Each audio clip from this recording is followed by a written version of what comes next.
So patch 7.31 introduced 3 new items to Dota 2, but what if I told you that there are a bunch of other items that were supposed to be released in this patch but never got released? So in this video I'm going to talk about the unreleased hidden items of patch 7.31 and share my thoughts about these unreleased items. So without further ado, let's begin. So apparently a bunch of hidden items were discovered in the game files of patch 7.31, which suggests that these 3 items weren't the only items that were meant to be released in this patch, and these game files contain information about 4 of these unreleased items, and they all had one thing in common, and that is the fact that all of these items are Eaglesong upgrades. And this makes me think that maybe the Ethereal Blade build-up change that we saw in patch 7.31, where it now builds from a Kaya rather than an Eaglesong, was probably done to balance out the abundance of Eaglesong upgrade items that was originally intended to be released in this update. So this suggests that these items were almost released into the game, but for some reason it didn't happen. So let's talk about these 4 unreleased items, and hopefully we'll find out why they weren't released in this patch.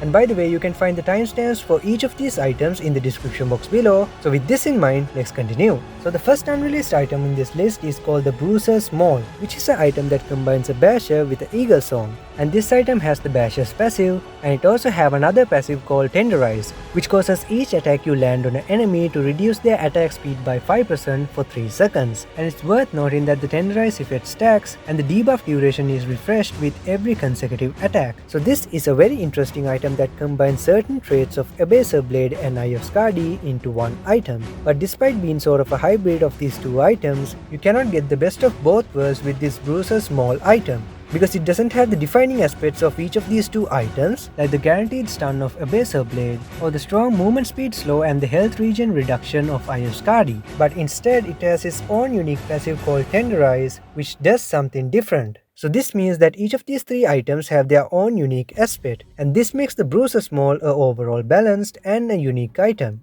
But there's one thing that all of these items have in common, and that is the fact that all of the actives and the passives that these items provide pierces spell immunity. So they all fall into the same category of items, which are disabled items that pierces spell immunity. So it's pretty clear that this item is meant to be an alternate item choice that you would buy if you cannot decide whether you want a Abaser Blade or a Eye of Skadi in a particular game. So I think this is definitely what they were thinking when they created this item. But anyways, the fact that this item is an upgrade for Basher reminds me of another unreleased item that was discovered a while back in patch 7.28, called the Grandmaster's Glaive, which builds by combining a Skull Basher with one of the Trinity Swords. So since both of these unreleased items are upgraded versions of Basher, there is a chance that the Bruiser's Maul item might be a reworked version of the Grandmaster's Glaive item. And if this is the case, it seems like this item have been in development since patch 7.28 and have been going through iterations up until now. So this suggests that they are really focused on making another upgraded version for Skull Basher like a Abaser Blade. So this means even though this item wasn't released in this patch,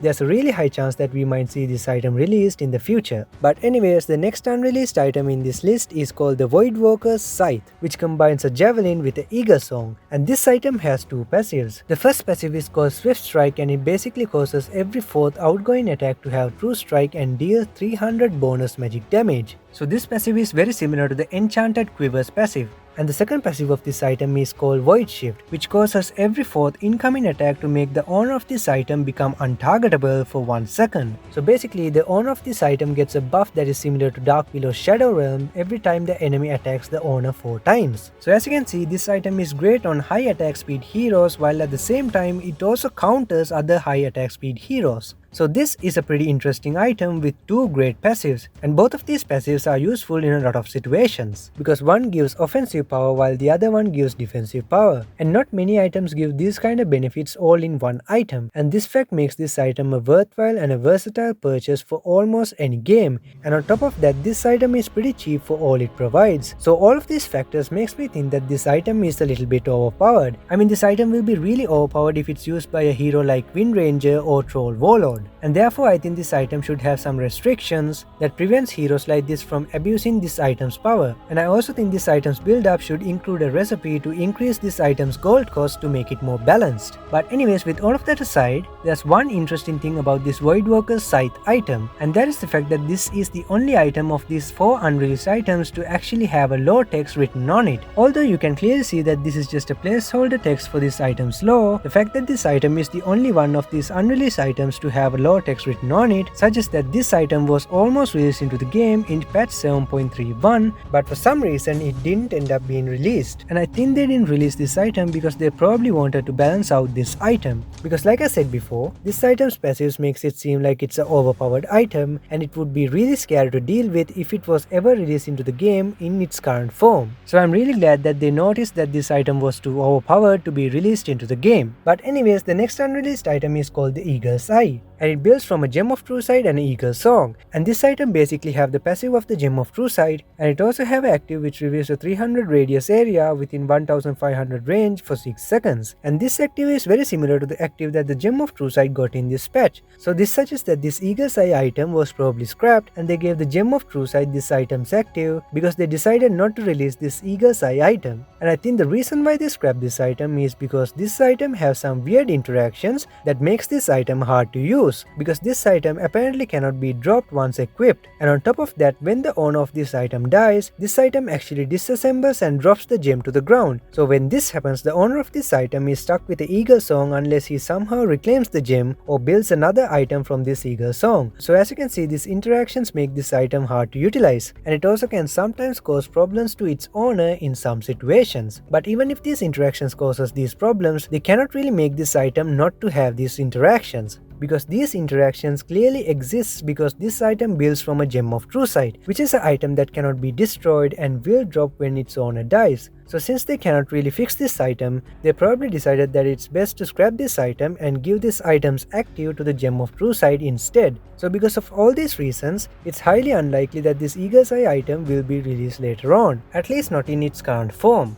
But personally, I think this item can be fixed if they rework this item's build up to have a Veil of Discord instead of an Eaglesong, because this will fix a lot of the problems that this item has. First off, the Veil of Discord's active is similar to the active of the Eagle's Eye, because they are both abilities that can be casted from a reasonable distance and effects a AoE. And because of this, they can easily combine the attributes of these two actives into one active, which reduces enemy magic resistance in an area while also revealing invisible units in that radius. And on top of that, this new build up also makes this item a great choice on int nuker heroes who are commonly support heroes, and supports can greatly benefit from this item's active because it can help them devord, reveal invisible units to get kills, and also scout dangerous areas without putting themselves in too much danger. And then we have the fact that this build up also solves the problem of this item where it disassembles when the owner dies, because even if the gem is dropped when the owner dies, the owner of this item will still have a Veil of Discord in their inventory, which is an item that is useful on its own unlike a Eaglesong. So overall, this build up change solves a lot of problems that this item had before.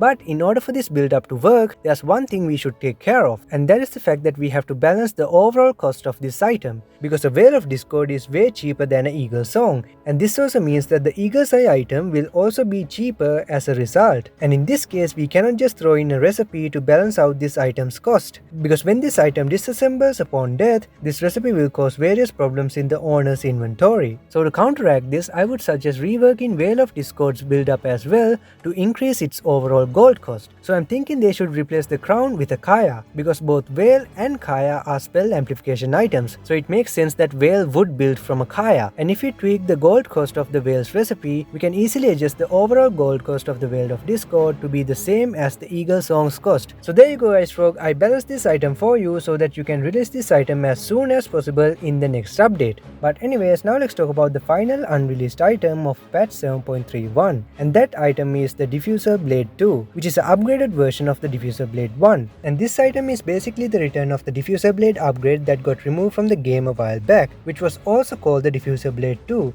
And therefore both of these items are generally the same because they are essentially the upgrade for Diffusal Blade 1 and have a more powerful version of the mana burn passive. And the only notable difference between the old removed Diffusal Blade 2 and this new unreleased Diffusal Blade 2 is its build up. But other than that, they are essentially the same. But anyways, the fact that a Diffusal Blade upgrade was almost released in this patch would explain the Diffusal Blade build-up change that happened in this update, because they greatly reduced the amount of agility it provides while also reducing its overall gold cost. And this makes perfect sense, because if their original plan was to release this Diffusal Blade 2 item in this update, it shows that the overall nerfs for this item's stats and the lower gold cost of this new Diffusal Blade was probably done to make this item an early game item that can later be upgraded into Diffusal Blade 2, which is clearly meant to be its late game version. I mean, even this item's build-up reflects this idea, because it takes the low agility Diffusal Blade 1, combines it with the Eaglesong, and upgrades it into a Diffusal Blade 2, which provides a huge agility bonus because the Diffusal Blade 2 builds from a Eaglesong. And on top of that, the active of the Diffusal Blade 2 apparently also purges enemies, unlike the Diffusal Blade 1, which only slows enemies. So this means that this new Diffusal Blade 2 item's active actually brings back the purging aspect that the Diffusal Blade's active had prior to the Dueling Fates update, which is also the update that actually removed the Diffusal Blade 2 item from the game. So this means that they were going to bring back both the Diffusal Blade 2 and its purging aspect together, just like how they were removed together in the Dueling Fates update. Speaking of this purging aspect coming back, I gotta say that I feel like this Diffusal Blade 2's build-up would make much more sense if they replaced the Eaglesong with a Nullifier, because this build-up will show that the Diffusal Blade got its purging aspect from the Nullifier, and this would also fix the problem of having two similar purge items existing in-game at the same time. I mean, they also removed the slowing aspect of Nullifier in patch 7.31, so it would make sense that the Diffusal Blade 2's active inherited the slow from Diffusal Blade 1 and the purge from the Nullifier. And if we are really being generous, we can also bring back the self-purging aspect of this active as a bonus for combining these two items into its upgraded form. And this would actually encourage people to combine these two items to get the benefits of the self-purge, while also preventing players from keeping these two items separate to abuse having two separate actives. But there's one problem with this build-up, and that's the fact that Nullifier builds from a sacred relic, and therefore it provides raw damage, which is actually a problem, because most heroes who buy a Diffusal Blade are illusion heroes, and illusions do not benefit from raw damage. So to counteract this problem, I would replace the Sacred Relic with the Eaglesong, and I would also replace this Helm of Ironwill with a Mage Slayer, because both of these items are about countering spells in general, and since this new Nullifier that builds from a Mage Slayer now have the Mage Slayer's passive, I would say that this new Nullifier is more powerful than the current Nullifier that we have. So this overall cost increase is actually good, and if this cost increase is still not enough to balance this item, you can always add a recipe to increase the cost of this new Nullifier, or increase the recipe cost of this Diffusal Blade 2 itself to balance out these items. But anyways, with the balancing aside, the fact that we used a Eaglesong in the Nullifier's build-up would actually make the overall build-up of the Diffusal Blade 2 to include a Eaglesong, just like the build-up that Icefrog initially intended to have for this item according to these game files, because it does use a Eaglesong after all. So Icefrog, if you are ever going to reintroduce the Diffusal Blade 2 item into the game in a future update, this item build-up suggestion that I came up with is one way of making it happen. And while you're at it, you should just make the Witchbane neutral item into the upgraded version of the Diffusal Blade. I mean, the active and the passive of the Witchbane item makes it the perfect Diffusal Blade upgrade, and to be honest, the name Witchbane sounds way cooler than calling it the Diffusal Blade 2. And on top of that, if you look at its appearance, it does have a similar color scheme to Diffusal Blade 1, and it is also spiky like the Nullifier. So even the build-up change that I suggested for this item fits perfectly too. And if you look at the Witchbane's lore, it mentions the Tyler Estate, and the Tyler Estate is connected to the Anti-Mage, and the Anti-Mage is connected to the Mage Slayer, which is a component of the Nullifier build-up that I presented in this video, and the Nullifier is a component of the Diffusal Blade build-up I presented in this video as well, so it all fits perfectly. So I really think that they should just make the Witchbane the upgraded version of Diffusal Blade. But regardless of whether the Diffusal Blade upgrade will be called Diffusal Blade 2 or the Witchbane, I'm pretty sure that this Diffusal Blade upgrade will be released in a future patch because of all the reasons I talked about up until now. And personally, I'm really excited for this item's release, because if you guys have watched my previous videos, you guys will know that I have been speculating about the return of the Diffusal Blade upgrade for a while now.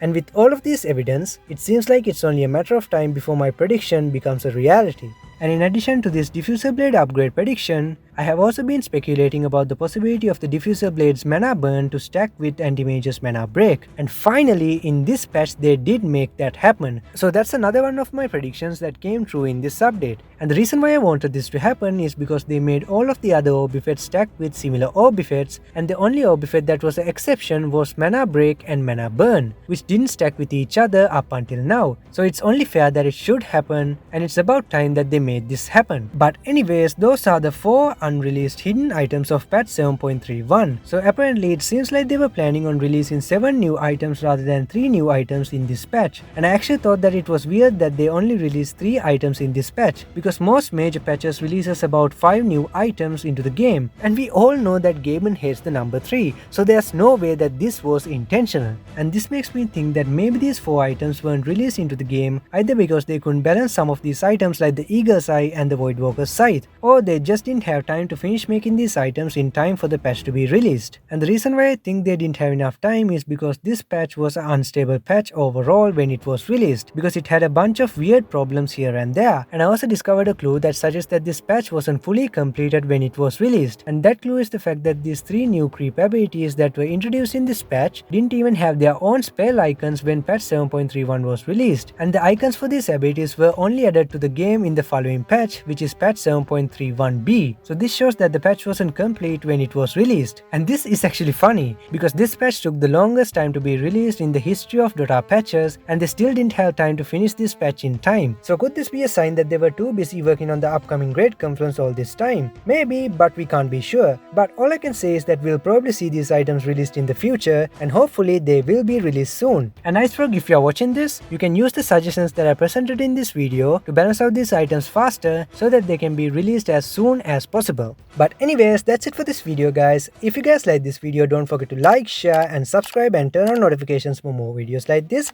and comment down below and let me know what you guys think about these unreleased items. And also let me know if the balance rework ideas that I made for these items in this video make sense. And if you guys have your own rework ideas for these items, leave them down in the comment section down below, because I would love to know about the ideas that you guys may have come up with. But anyways, I hope you guys enjoyed this video. Thanks for watching and I'll see you in the next video.